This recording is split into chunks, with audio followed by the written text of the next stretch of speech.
Thank you so much for joining me. I couldn't be more excited about my first opportunity to explain my deep appreciation for Pauli Murray and why I believe an opera is valuable to her legacy, to me, and hopefully to everyone else. Thank you, Jordan Young.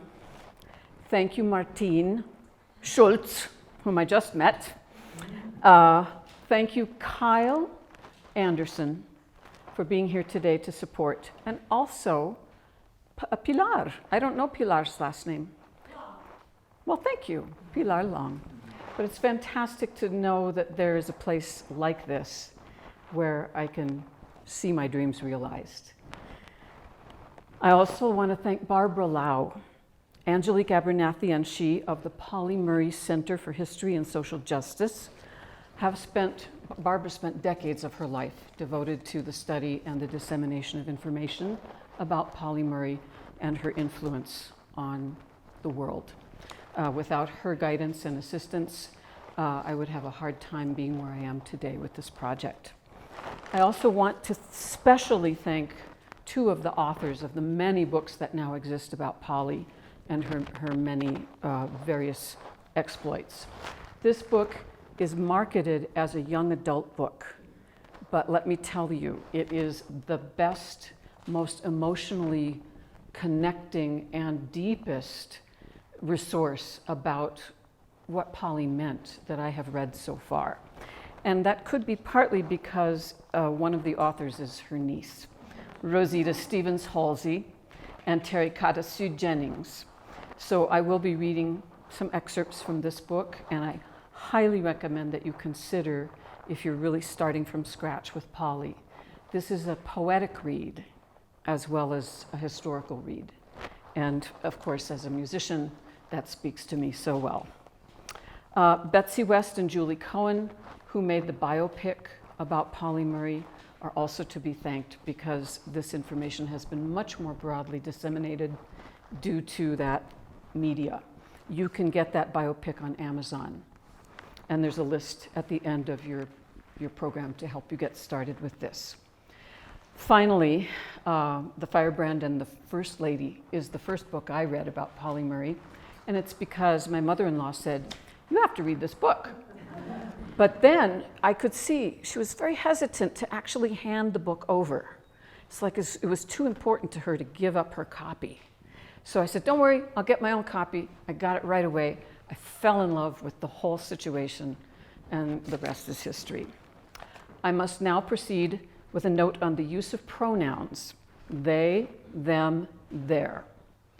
Pauli did not have a social context for gender-neutral pronouns. I concur with Barbara Lau and the vast majority of the Murray scholars that are working today that Pauli would have appreciated and adopted these pronouns, just as she chose to permanently adapt the name she was given at birth, Anne Pauline, to the more ambiguously gendered Pauli. I will likely err in my consistent use of those pronouns because I'm still getting used to them too. I apologize for that, but I am practicing the use of pronouns in good faith, and the Reverend Dr. Murray would certainly smile on that. So this talk is organized around a few key words and concepts to explain my compulsion to create an opera called Jane Crow. Hope, emancipation, justice, words, and structure. We'll begin and we will end with hope. It is the most mysterious substance. It's invisible, it's essential. It's something I feel I lack in sufficient quantity, and I struggle with it on a daily basis. I want to share the 8th chapter of Pauli Murray's epic poem in 12 parts, Dark Testament, to give you a sense of the struggle of hope and the basis of hope upon which Pauli's work is founded. The epic poem was written over the course of about 5 years, from 1939 to 1944. Pauli dedicated the work to Stephen Vincent Benet, who was, I was surprised to learn this, the most widely read poet in America for 20 years, through the late 20s through the 40s at least. How many people in this room have read any Stephen Vincent Benet? Some. That's awesome.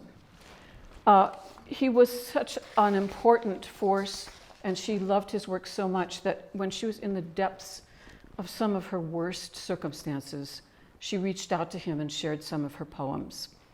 And he answered her, and he supported her for years. So they dedicated this epic poem to him. They had been denied admittance to the University of North Carolina Graduate School in the previous year, 1938, based on color of skin. The Works Progress Administration had dissolved their job for the Workers' Education Project. They were on public assistance at this time. The Great Depression and the US recession had wreaked its full havoc on society, and expansionism from the fascists in Italy and from the Nazis in Germany was leading to war in Europe. This part is the 8th part of the epic poem, Dark Testament, and like most of the other parts, it's divided into 2 sections. The second section is italicized, and you need to know and keep remembering, as I need to, that Pauli, all right, we're going to take a moment for Emmett. Everyone, say hello to Emmett. Emmett is the security guard here at Acequia Madre. Emmett is way too smart. I've already learned that. And I'm looking forward to getting to know Emmett better. The second part of this 2-part chapter in the poem is italicized. And since Pauli Murray was raised as a staunch Episcopalian and as a great reader, it seems to me that this italicization is like what happens in a group ritual where there's a response that the congregation gives, and the material that you read, when it's in italics, you know you're supposed to speak it. I don't know for sure that that's what Pauli had in mind, because my first impulse as a musician was that, oh, this is the song part.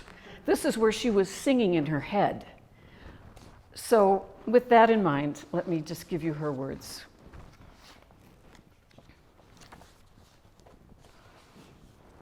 Hope is a crushed stalk between clenched fingers.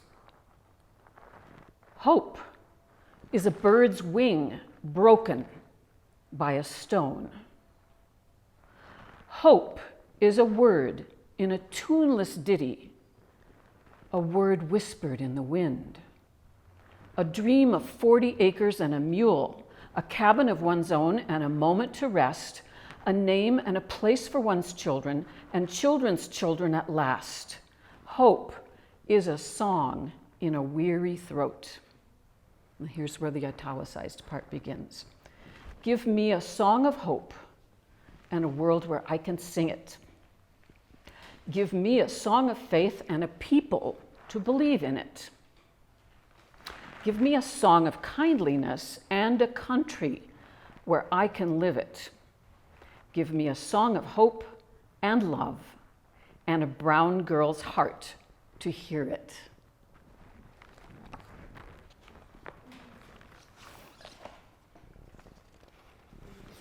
Questions. Is it the faith of Pauli, their forebears, and Pauli's life partner, Irene Barlow, which renews the hope? Is it the hope, which is based on natural survival instinct, that requires a language of faith in which to practice perseverance? Music has always seemed to me to be my faith, and the discipline that I choose to practice, persevere, and communicate with. Music is a mode of expression that adds to Pauli's story in a way that has not yet been deeply explored or shared, even if someone has been writing music in secret. It hasn't been shared. Song is an abstract concept in Pauli Murray's writing, and in pretty much everything I've read that has to do with her. It's an abstract concept. She refers to song occasionally in poetry, but music gets not even one mention in any of the materials that I've read by or about Pauli.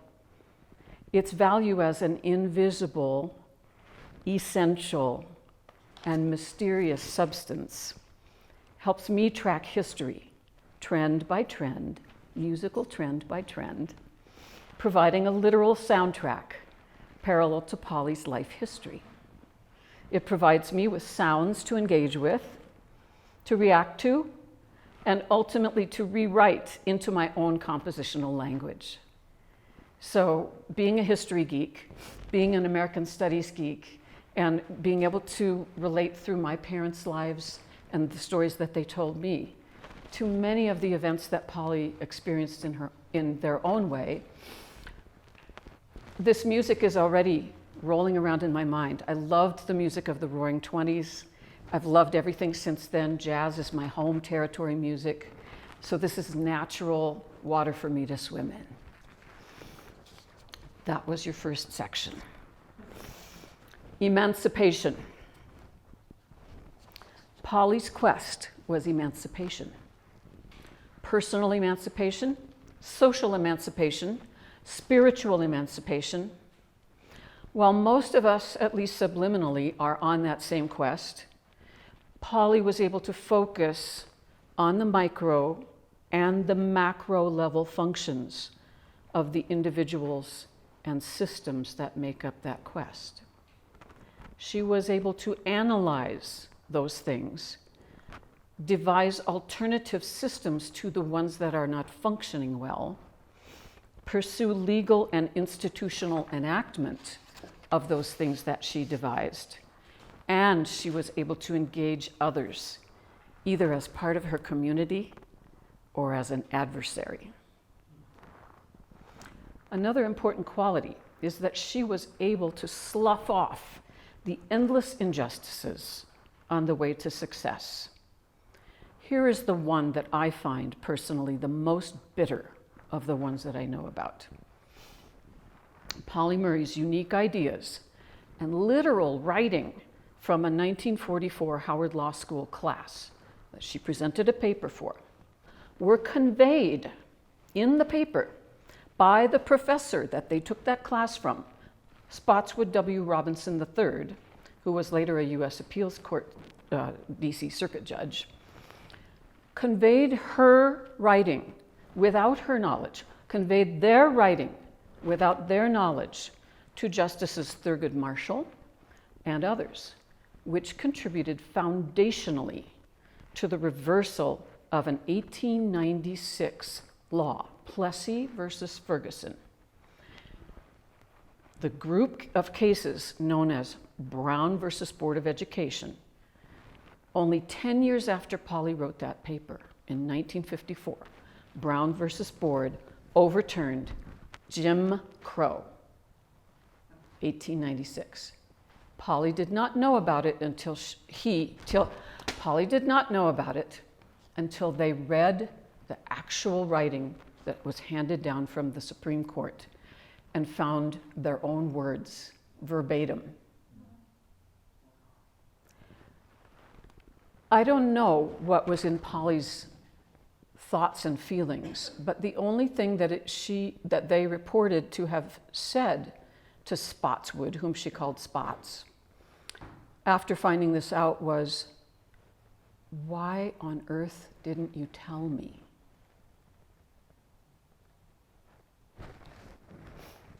There's a quote at the top of your program. It's attractive to me because it cracks open the door to see Pauli Murray at their least hopeful. They didn't always believe they had made a difference, but they rejoiced in recognizing social change. From my vantage point, I see that Pauli was immensely successful at cracking open doors.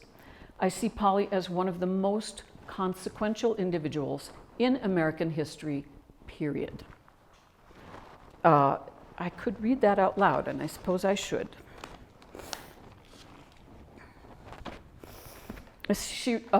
Pauli wrote this late in their life. In not a single one of these little campaigns was I victorious. In other words, in each case, I personally failed. But I have lived to see the thesis upon which I was operating vindicated. And what I very often say is that I've lived to see my lost causes found. I would read you a summary that is very eloquent of Pauli's quest for emancipation, but I am already running out of time. So I call your attention once more to this fabulous book, Pauli Murray, The Life of a Pioneering Feminist and Civil Rights Activist. Section 3, Justice. Here is a quote from an opera director, Peter Sellers. He was, and still is, dynamic, challenging, engaging, and iconoclastic. These are all qualities that I would also ascribe to Pauli Murray. What is opera, he was asked? Well, for me, opera is about justice. Almost any opera is a question of justice. So what questions can be answered? What will it take to get to justice? Opera is not a position paper for your congressman. It operates on conscious and unconscious levels, just like you. It's about how a community can come together and sustain excellence and set its own level for what that means. Here's another quote. This is from Brian Stevenson. Brian Stevenson is responsible for the memorial in Alabama. It's phenomenally important, and if you're unaware of it, I strongly suggest that we all get in a car right now and go down there. Brian Stevenson says the opposite of poverty is justice. Couldn't agree more. The resistance, dismissal, and outright abuse that Pauli Murray experienced was enough to slow Pauli down, to wear out Pauli's body, to challenge Pauli's psychological health, but never enough to shake their moral and ethical assessment of and commitment to justice. Their engagement in the fight to overturn Jim Crow and their experience as a female presenting person of color ideally positioned Pauli Murray to recognize and name Jane Crow. If anybody needs more explanation than that about what Jane Crow is, come and see me afterwards. Barbara Lau has been heard to say that Jane Crow is a system of overlapping oppression. It's a moniker for systems built into 19th and 20th century America, restricting the rights and opportunities of Black American women. Next section, words. I've had the great good fortune to write 2 cycles of songs that have deeply influenced my ability to work with words, to understand how they fit together as source material and how they can be made even more powerful for people in that subliminal use through music. The song cycles include one about my mother-in-law called The Long View, a portrait of Ruth Bader Ginsburg in 9 songs, and one about the 19th Amendment called Resolved, Songs of Women's Suffrage and the 19th Amendment. Rigor of choosing the best words has always appealed to me. Refining my efforts especially has been tested by wanting to measure up to the way words have been used by important people around me, like my mother-in-law and her son, who is my husband. I think we might be the only people in our neighborhood who use Strunk and White in the dining room. Source materials allow me to engage with history on a granular level, and the real words, if I start with them, they help me get it right in my head. But then I have to take a leap of faith and synthesize those words into stories, because opera is stories with words. Words and music now come together in a vignette about human relations and social justice. This is a 10-minute scene from the forthcoming opera, Jane Crow. It is called Lunch Encounters because it happens over lunch, as so many things did for Pauli. Kind of surprising, and in the beginning of this project, I thought, what, am I going to have to call the whole opera Lunch Encounters? That's kind of cheesy. This one happened in 1929, and it is true that she was working in the place where you see this sepia-toned photograph. I could say so much more about this, but I know I'm going to run out of time, so I'm going to try not to. I'm simply going to say that this 10-minute scene was recorded by Elisa Jordheim, lyric coloratura soprano, as Lillian Bryant. It's introducing the young artist Jade Mays as soprano, playing Pauli Murray, and features David Govertson, bass baritone, as John Bryant. Jason Carlson is the pianist. This recording was engineered by Bill Malone, and I want to thank especially Northwestern University's Bienen School of Music and Dean Tony Marie Montgomery for allowing me to make this recording at my home school. You have in front of you a description of the characters. Pauli's description is my interpretation of who Pauli was, but based on fact. John Bryant and Lillian Bryant are wholly fabrications of my own. I studied the period, I studied the week, I studied the place, I found the pictures, I learned what the weather was like that day, and I made up a scene. It was so much fun. So you have the libretto in front of you. I just want to point out a couple of things about it. Pauli was always chronically undernourished as a young adult when she lived on her own. And I believe that might be the only reason why she worked 5-hour shifts, 6 days a week when she worked for Mrs. McDougall at Firenze.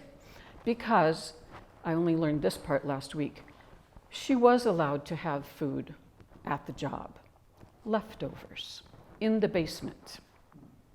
That job and Pauli did not last for long, but she needed it to survive.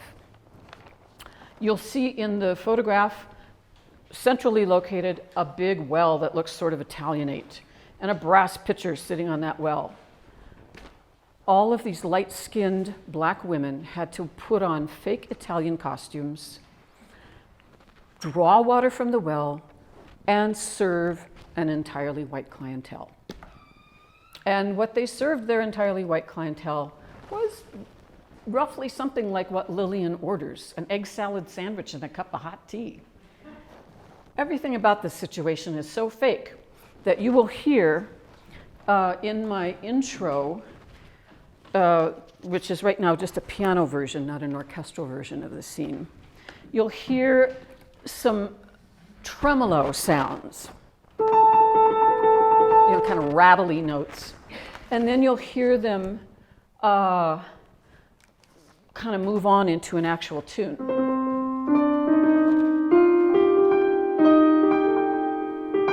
Sounding familiar to anybody?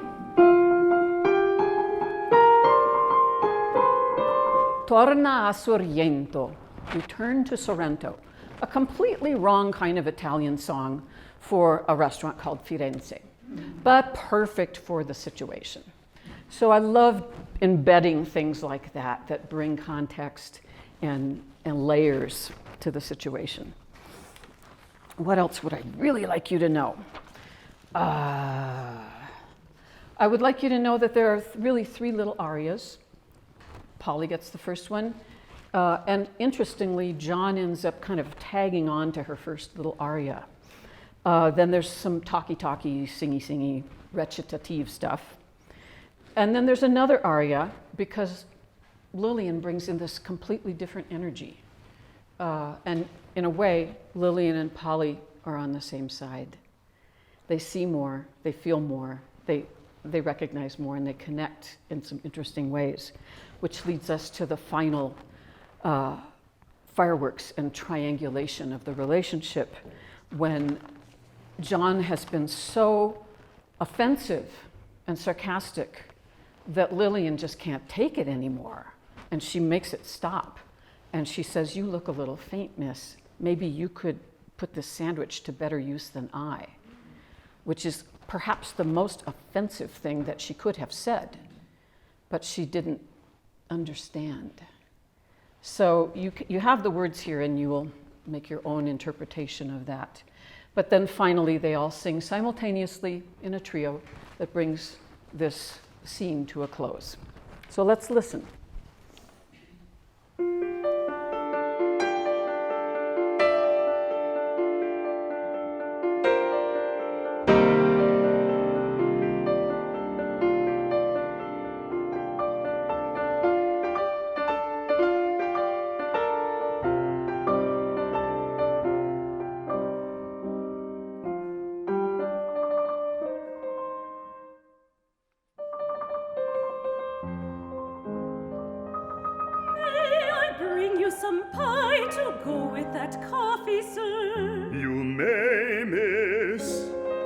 Not till my wife arrives.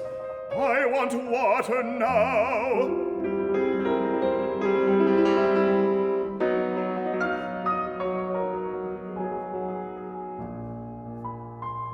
The picture show ended 12 minutes ago, and it's only a 5-minute walk, even in French dancing heels.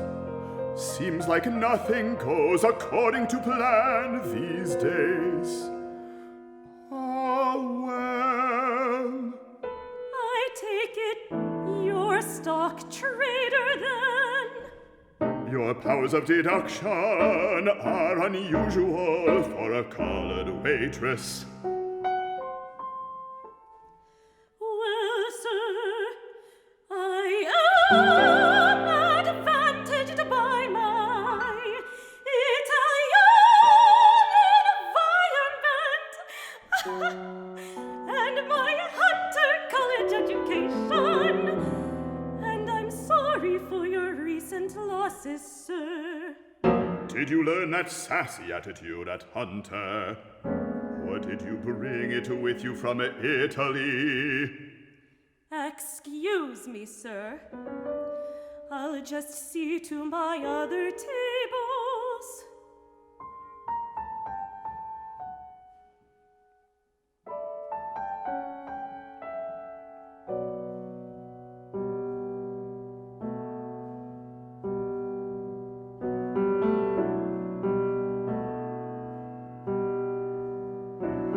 Drawing water from a well in a fake Italian village, serving never served, never seen, never known for who I am, for who we are. I won't stand it, not for me, not for mine, not for anyone. I see, I know, I write, I grow, I can make it better. I can help them make it better. How did she know? You see. Ah, well, I suppose it's easy enough to see, but her assumption was in error about me. I'll be fine, that's for certain, but where are we headed, flying blind in a storm? Ah, well, maybe nothing matters at all.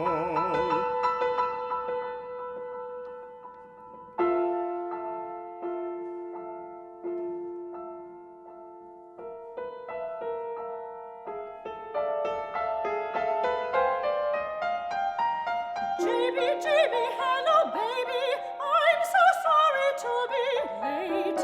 My left shoe, could you believe it, just disintegrated as I crossed the street. But I wish you would have come, JB. Wish you could have come, JB, baby. It was so much fun. And she sang in the talkie, JB. Glorious, glorious, sang in the talkie. The most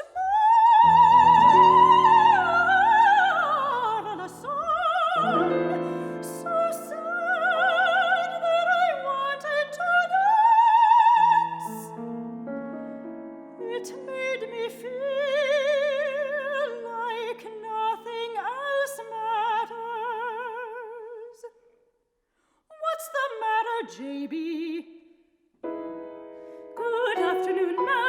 What may I bring you? We'll both have that pie now. And an egg salad sandwich and a cup of hot tea, please. Thank you, ma'am. Yes, sir. I'm fine, Lillian, fine. You know I can't sit in the dark like that. It's enough for me to suffer in here, the snippy, uppity-colored help. What did she say to you, J.B., baby? What did you say to her? She looks like a boy who got trapped in a dress. Is she really so awful? Mrs. McDougal's genuine Italian egg salad sandwich and a cup of tea for the lady and 2 slices of pie. What Thank makes you think you should go to a college? J.B. And what are you studying for? Well, since you asked, sir, my people are teachers and businessmen, and those who love the Lord. I care about fairness, dignity, justice. I believe I can be of service, of help to people in need.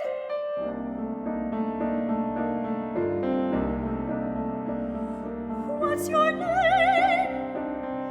Pauli Murray, ma'am. How old are you? Today's my 19th birthday, ma'am. Do you tell that to all the customers? You look a little faint, miss. Maybe you could put the sandwich to better use than I serve the customers, ma'am. The management doesn't pay me to eat or fraternize Or sermonize?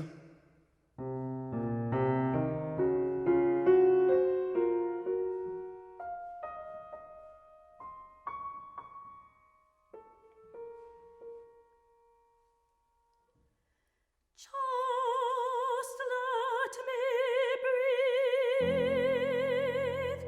Just let us breathe. Just let us let me all see. have the same chance as you.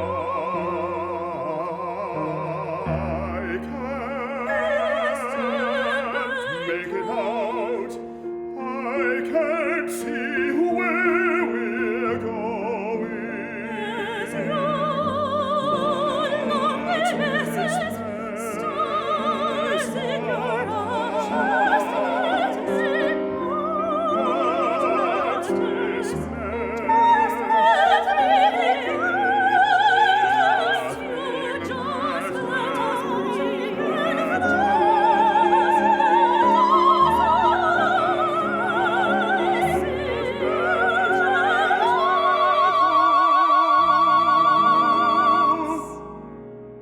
Just let me breathe. Just let me move.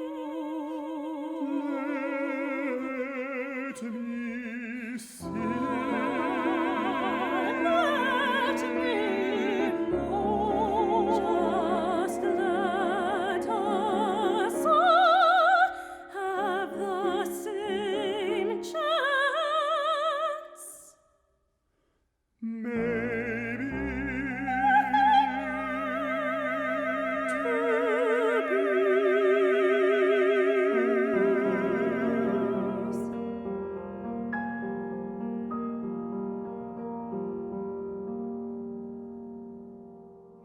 That's the scene.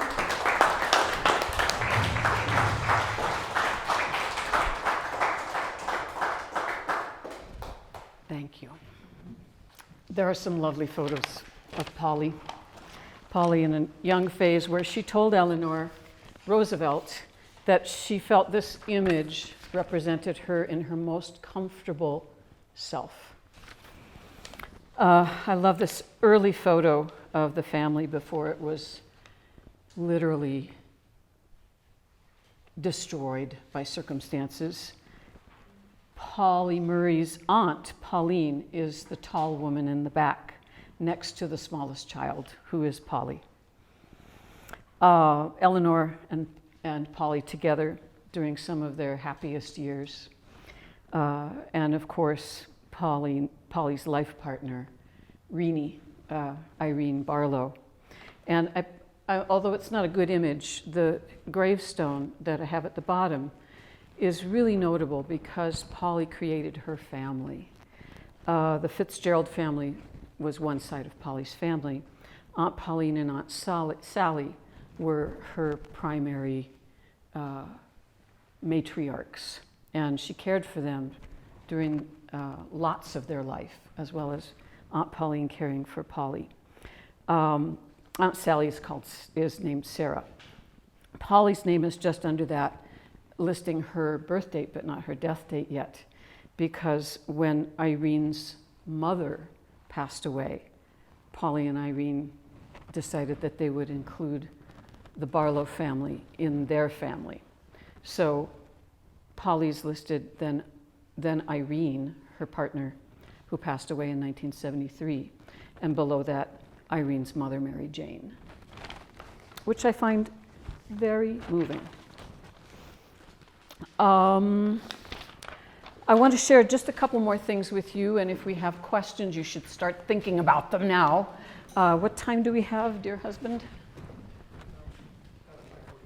Excellent. These are just live things that I want to share, and Kyle, let me know if I'm messing up your recording. Because some of the things you can expect to hear in the opera are motives, and I don't want to get too deeply into the recipes that composers are using to cook the dishes that they serve you, but it might be interesting for you to hear just a tiny bit about that. I like using name symbology to help me create my choices for themes. Pauli's name sounds like this. Tonally. And Murray, the last name, sounds like this.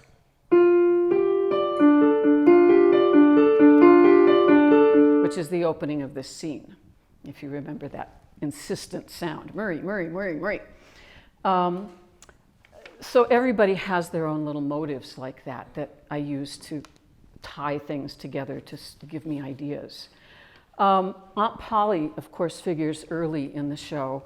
And she used to say this poem, and I would love to see hands if you know the poem. Monday's child, blah, blah, blah. Tuesday's child, blah, blah, blah. Wednesday's child.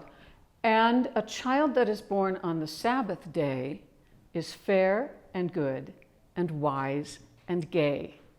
Are you all familiar with that? Awesome. I wasn't.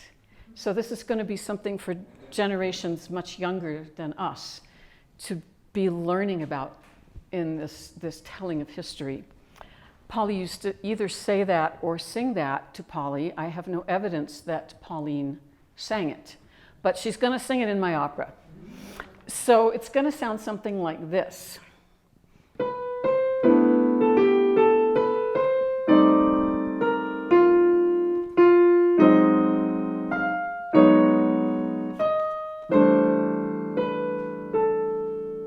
Which sounds kind of modern, but if you just take the melody, and a child that is born on the Sabbath day is fair and good and wise and gay.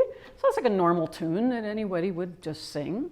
So that's the line I'm trying to tread, that I can harmonize material that comes from real life and take off from there. Pauli's chord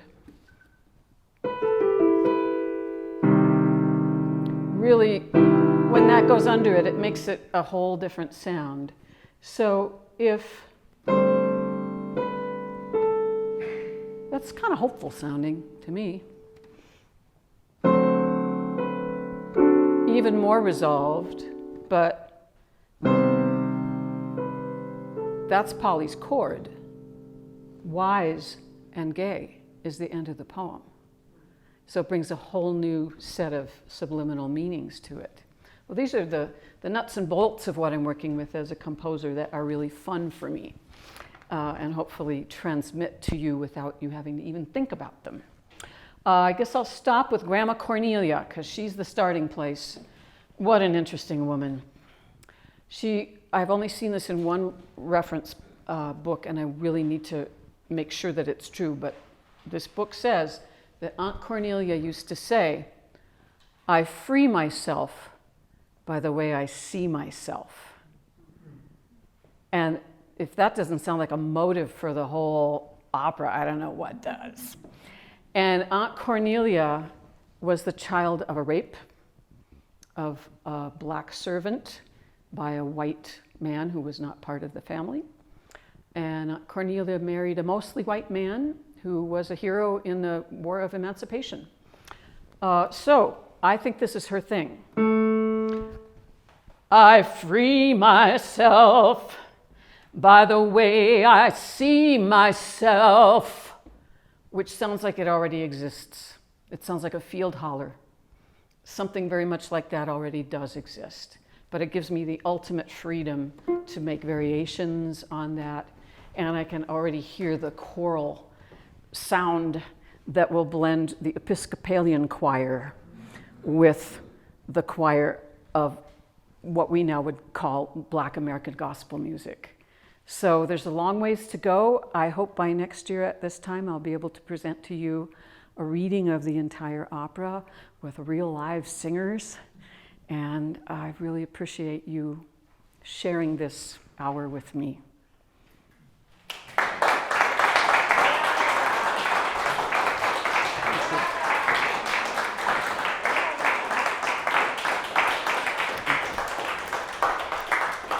Here she is. Yes, please. This is a wonderful piece of jewelry, which you too can have. There's a North Carolina artist named Holly Taylor who is doing women of social justice tendencies. And she made this incredible thing with Pauli at the point when she was an Episcopalian priest. So I'm happy to have it. Questions?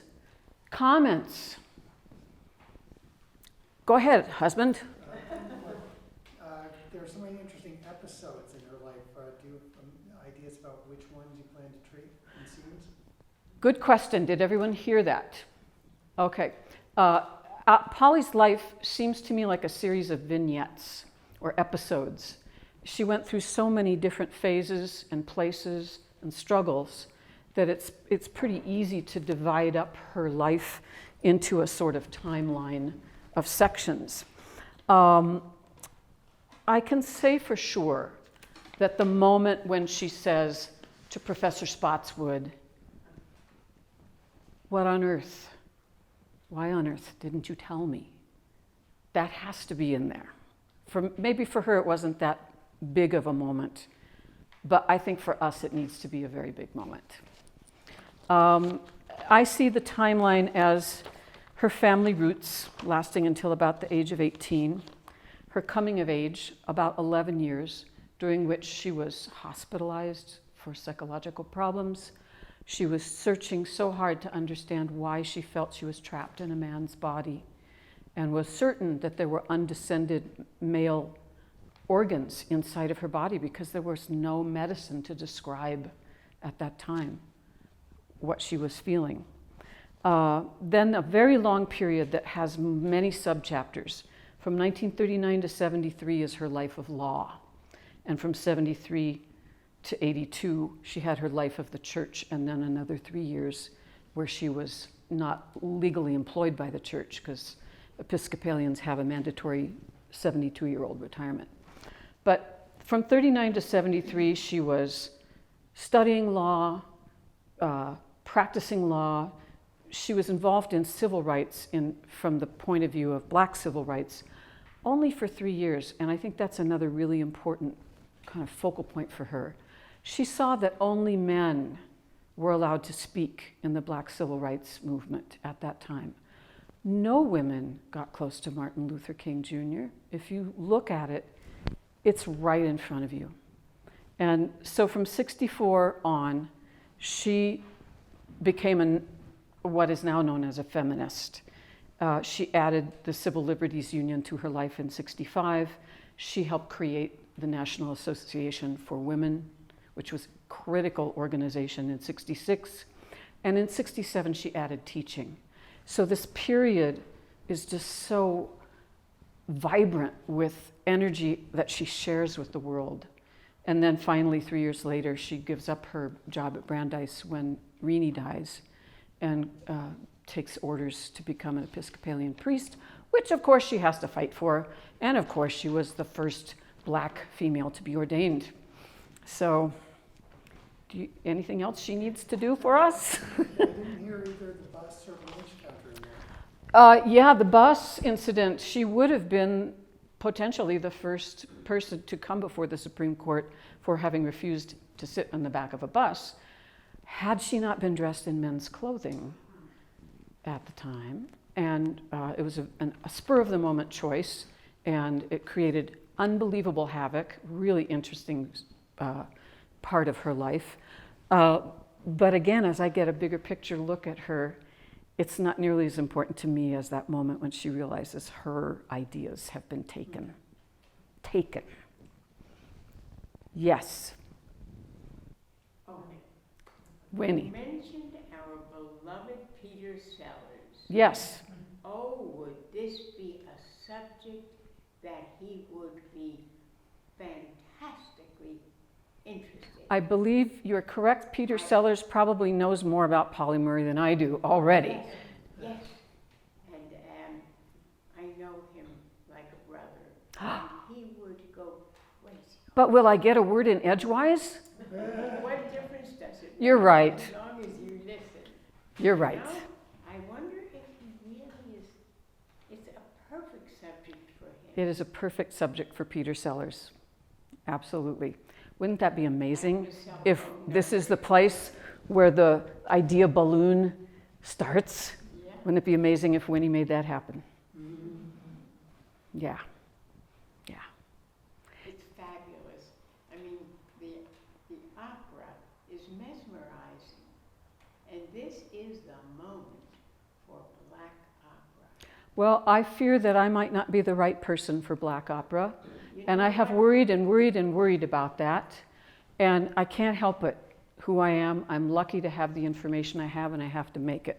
You So I'll do it. present it so that people cannot resist it. You draw them into it, and that makes you the perfect person. Well, I appreciate that. And since I don't really believe in the color theory anyway, eventually I'm not going to live long enough to see that overturned, but you know, got to do what we can do. Did you have a question? Well, I wanted to ask you a little bit more about that. When did you make the choice, or you said you had to do it, you just could not do it? Being who you are and the subject you're writing about, when did you say it's going to be okay, I can write this opera? Or did you? I didn't say that. No, I've often done things in my life where I thought it might not be okay, but I'm going to do it anyway. So I think I'm still there. It's okay. If it's not okay, I'm all right with that. You know, and it's not just about me. So, yeah. Yes. So I'm really delighted that you've done an opera about this genius. Thank you. I'm so glad you are.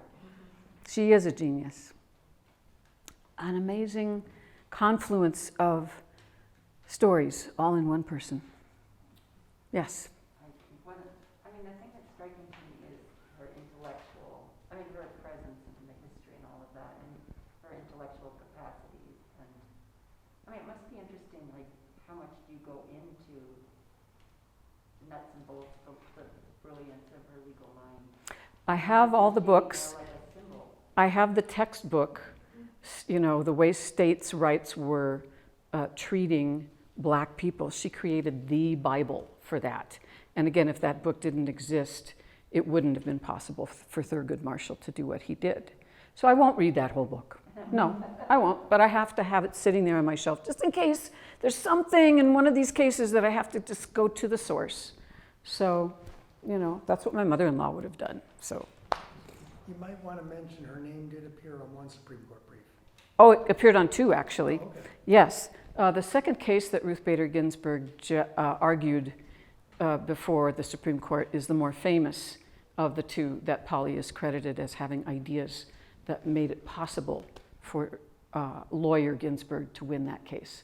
But she also credited Pauli with ideas on the first case. Yes. Oh, this is a good way to end. This is an anecdote to finish. Pauli and RBG crossed paths a bit, and in fact, mostly, this is not what I learned from your mother, mostly because Pauli promoted the idea that Ruth Bader Ginsburg be the legal counsel to the ACLU so that she could start the Women's Project. So Pauli was already like up here and seeing, RBG can do that, you know? You didn't know that, did you? No. Yeah, but you did know that one summer when your mother was, I think she was 29 or so, she finally got a summer internship at a fancy law firm. This is the one and only law firm that was fancy that Pauli Murray ever worked for, and it's where she met Irene Barlow. She worked there for a little while. She was the oldest associate lawyer that they'd ever taken in, but she was already, you know, so interesting, and they were probably, frankly, looking for tokens. So here's Pauli working as an associate legal counsel at this place, Weiss, I forget all the names of these lawyers. And Ruth comes in as a summer intern. Now, normally, when somebody does a good job as a summer intern, they get invited to stay on and get a job. Ruth didn't get invited to stay on, and she always said, well, they had a twofer with Pauli, so they didn't need me. So thanks again to Pauli Murray, because if Ruth had stayed at that law firm, she would never have become Justice Ruth Bader Ginsburg. And with that, I say have a happy day.